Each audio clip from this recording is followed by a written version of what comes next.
Hello everybody. If you want to read all the stories in full, please go to www.steveuk.blog. Thank you. Short Story 602, A Quiet Tune, Words with a Silent T, Intermediate. A story incorporating words which are pronounced with a silent T. Arthur was an old man with a heavy mortgage and a small house that felt too big. He often sat by his window, looking at the town's ancient castle on the hill, and thought about the past. Just down the street from him was a small dance studio where the local ballet company trained. One day, he saw a young dancer sitting on the steps, looking very stressed. He knew her name was Elara, and she was preparing for her big debut performance. He tried to speak to her, offering a friendly nod, but their initial rapport was strained. She was too focused and tense to engage. He saw her again a few days later, struggling to fasten a red ribbon to a large floral bouquet. The flowers were for a special Christmas wreath. Arthur walked over slowly. "Let me help you with that," he said, his voice soft. The tension in her shoulders seemed to soften as he expertly tied the ribbon. "Thank you," she said, finally looking at him. "It's for the big Christmas Eve buffet." "Ah, you're the chef, aren't you?" Arthur asked. "My wife and I used to love cooking together. We even had a classic Chevrolet we'd take on road trips, stopping at every little place to try the local food." Elara smiled. "I'm a gourmet chef. It's a lot of pressure, especially with the main course. I'm preparing a delicate fillet of fish, and it has to be perfect." Arthur thought for a moment. "I have something that helps me when I'm feeling overwhelmed." He put 2 fingers to his lips and let out a clear, gentle whistle. It was a short, simple tune, light as a feather. Elara paused, closing her eyes. "It's beautiful," she whispered. "You can't force perfection," he said. "Just listen to the quiet tune inside your head." The night of the performance and the buffet, Arthur was there. He watched Elara, no longer stressed, glide through the dance. Afterwards, he saw her serving the guests. She spotted him and brought him a small plate. "Here, try the fish." I didn't have to force it to be perfect. It just was. The fillet was the best thing he had ever tasted. He smiled, and as he ate, he could hear a small, happy whistle in the distance. Elara's debut was a complete success, and so was her meal. Their friendship, born from a simple tune and a shared moment of kindness, was just beginning. Vocabulary notes. Debut, a noun, the first public appearance or performance of a person or a thing. From the story, she was preparing for her big debut performance. Similar words: premiere, first appearance, launch. Example sentence: the singer's debut album was a huge hit, selling millions of copies. Rapport, noun, a close and harmonious relationship in which the people or groups concerned understand each other's feelings or ideas and communicate well. From the story, but their initial rapport was strained. Similar words: connection, bond, affinity.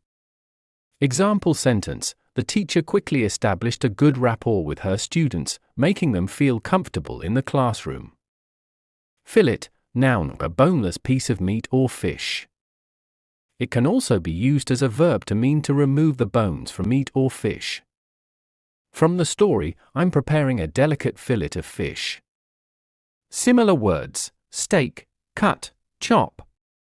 Example sentence: she asked the butcher to fillet the chicken for her. Gourmet, adjective, relating to or involving high-quality food or cooking. It can also be used as a noun to describe a connoisseur of good food. From the story, I'm a gourmet chef. Similar words: Epicurean, fine, high quality, culinary. Example sentence: we went to a gourmet restaurant for our anniversary and had a fantastic meal. Softens, the verb, to make or become less severe, harsh, or intense. From the story, the tension in her shoulders seemed to soften.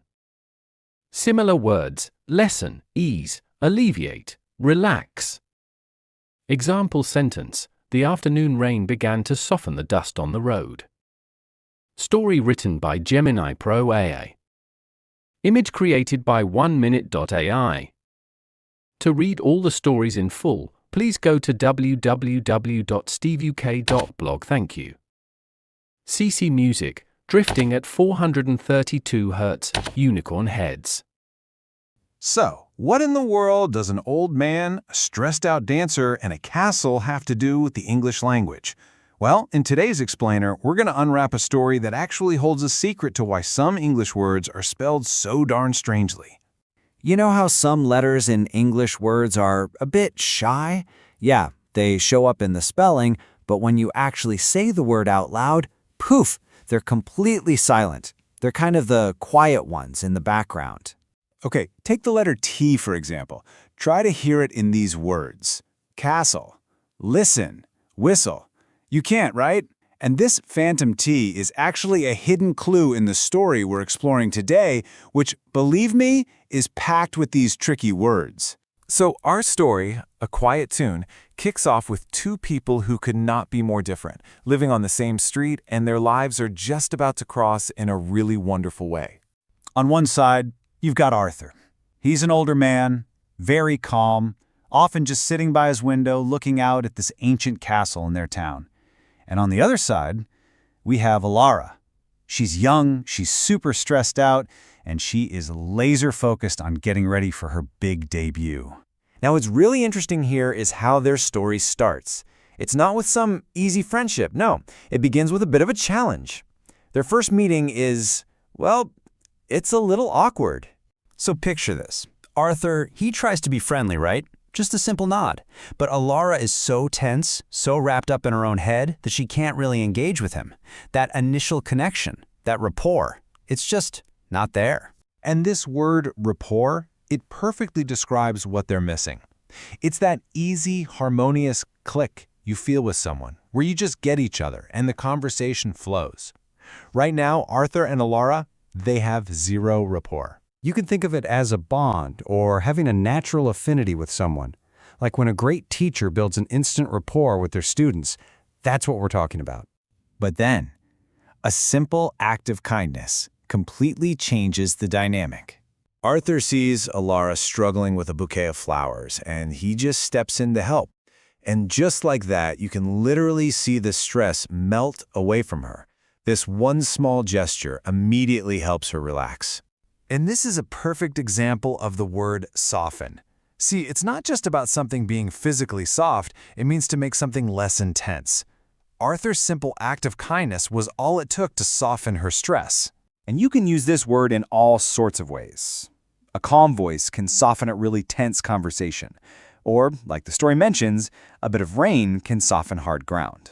Okay. So now that they've finally connected, their conversation starts to reveal the incredible pressure Elara is really under.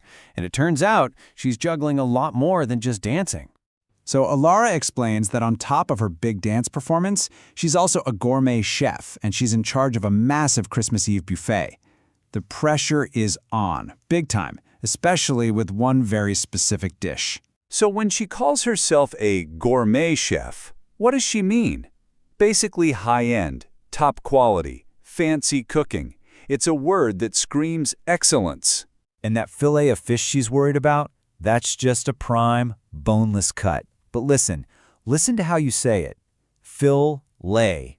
Just like in castle, that T is totally silent. There it is again, another one of our shy little letters. So why all this pressure? Why is she so stressed?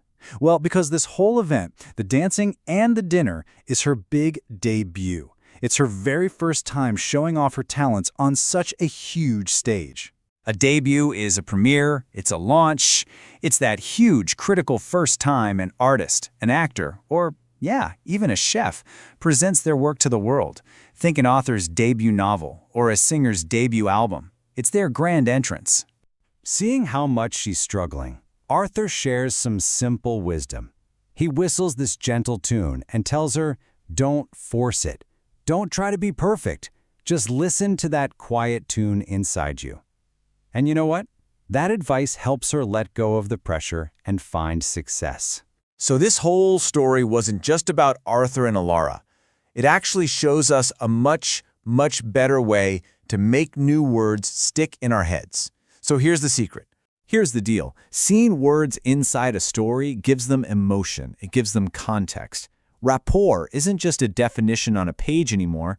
It's that awkward feeling between Arthur and Elara. That context, that feeling, is what makes words stick way better than just memorizing a vocabulary list. You see them in action, and that's how you really, truly learn them. Thanks for joining this explainer. We'll leave you with this final thought.